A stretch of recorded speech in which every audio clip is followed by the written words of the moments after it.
What is going on, everybody? I've been a diehard Pistons fan since 2003, and I'm starting to get cautiously optimistic about this Pistons team.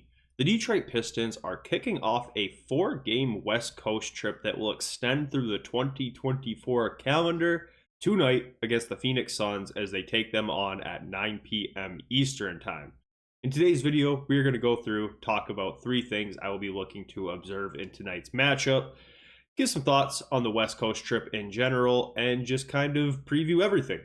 So, first thing that I will be paying close attention to tonight is, can Ausar Thompson slow down Kevin Durant? Throughout the starting part of the year, we had a hard time finding players on the roster who were able to check guys like Kevin Durant until Assar returned from his blood clot issue. Now that Assar is back, he gives us the best puncher's chance to slow down prolific wing scorers like Kevin Durant. The Phoenix Suns are without Devin Booker tonight, so I would expect to see Ausar Thompson getting as many minutes as he's allowed to get, and when he is on the floor for those minutes, he will likely be matched up with Kevin Durant. I would assume so. Maybe Tobias Harris takes a little bit of that. Maybe Holland, when he's in the game, might get a little bit of that. But all in all, I would think that Ausar Thompson is probably our best bet to guard Kade, especially considering that Isaiah Stewart will continue to be out tonight. And that's really our best chance at slowing down somebody like Kevin Durant. Kevin Durant, obviously, still very efficient and highly effective despite being, 37, 38 years old. So will be interesting to see, because I think if we slow him down, considering that they're without D-Book, outside of that, as long as somebody can make sure Beal doesn't get hot, I think we'll be okay on the defensive end of the floor tonight.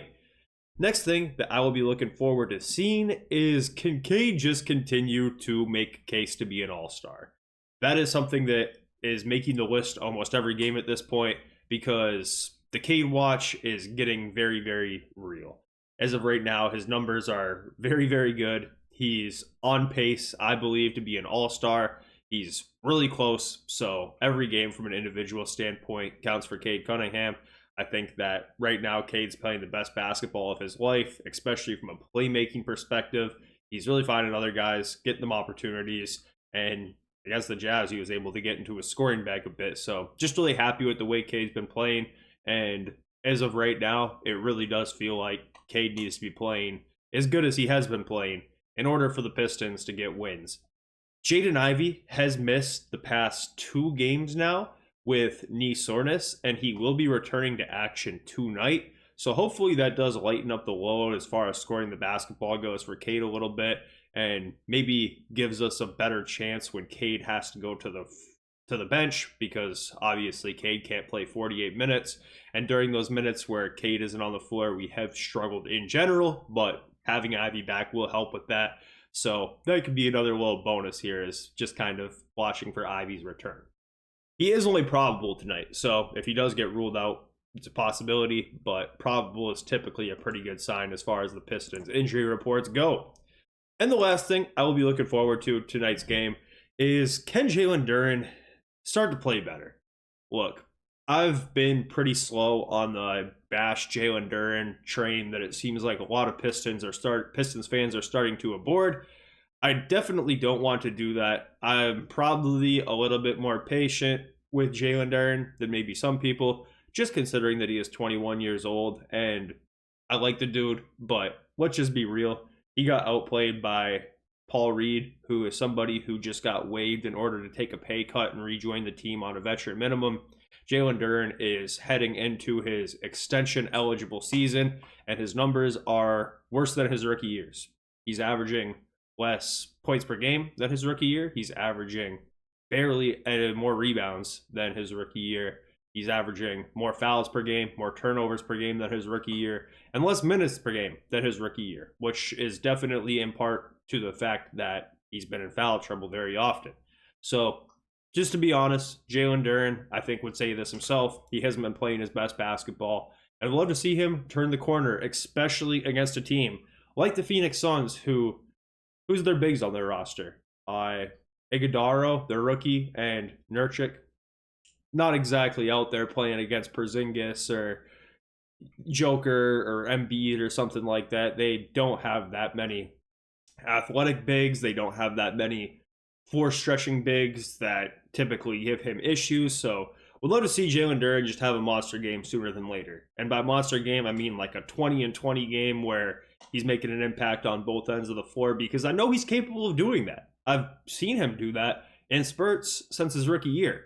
So would just absolutely love to see Jalen Duren have a game where he kind of turns the corner and starts to play better basketball, because I think he would probably tell you right now this is not his best basketball. Last game, Paul Reed was backing him up as Isaiah Stewart was out and will continue to be out tonight.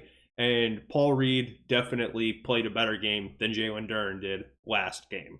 Paul Reed, dude's cool. I like B-Ball Paul. I'm happy he's on the team. We really need him right now. But B-Ball Paul is not as physically gifted as Jalen Duren.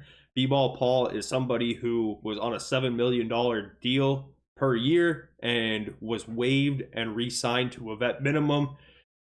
So that should tell you what his value is around the league. So somebody like that should not be outplaying our center, who is supposed to be our center for the franchise and franchise center. So would just love to see Jalen Duren have a game where he gets back to being the Jalen Duren that I believe that he can be.